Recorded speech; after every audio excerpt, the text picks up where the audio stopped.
Wall glute bridges. These are hands down one of my favorite variations of glute bridges, an incredible way to activate your glutes and your hamstrings and find a lot of core stability. So I'm gonna show you multiple variations of this today. If you are working out with me in the Intentional Wellness Company, of course, double check what is in the description for this exercise. If you're going to be doing a pulse, a hold, or a single leg variation, which I'm gonna show you all three options in this video. If you're working out solo and you're not intentional wellness, then pick your poison and go for it. So let's get into it. The nice thing about this move is that you need nothing but your body, which means that you can do it literally anywhere.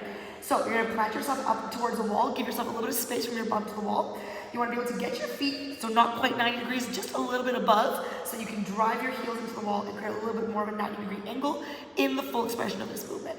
So the next thing I want you to be mindful of is that we're trying to avoid that hyperextension of the low back and that anterior pelvic tilt. We want to pull your pelvis forward, get your abs activated, drive the heels into the wall, and you're going to initiate the movement by lifting the tailbone off the ground, rolling into your mid-back. You can bring your elbows out for stability if you like, or bring them out to the sides. I don't personally like them underneath the head because it changes how your spine is moving, but this is where you're going to stay. So you can stay in one position. This is going to be your hold, really focusing on driving your heels into the wall. Yes, you can put a little bit of pressure in the toes, but the main part that you're putting pressure into is the heels. Now you can stay here for a hold, or you're going to slowly roll out the same way you came up to just above the tailbone, so just before the pelvis hits, and then come back up in your pulse. Now I find the pulse to be my favorite version, but different reasons to do both, right?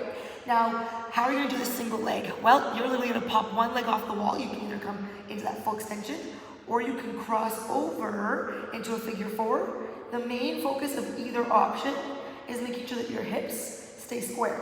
So what I mean by that is naturally when you take one foot off, almost always your hips want to drop down. So one hip wants to lower, the other leg wants to stay up, and then you're twisting through the low back and in your pelvis. You want to keep your abs active, keep your hips squared off like they are headlights, which means one doesn't go this way and one goes this way. They both point in the same direction. So you can go in and back out. You can either hold or do that pulsing motion with your single leg as well. I personally find that open knee position is more challenging. It's gonna fire on your glute meat on that side as well. You, of course, can always do reaching for the ceiling through the heel. It's not going to be any less beneficial, but it's not going to activate all the same muscle groups as that figure four position.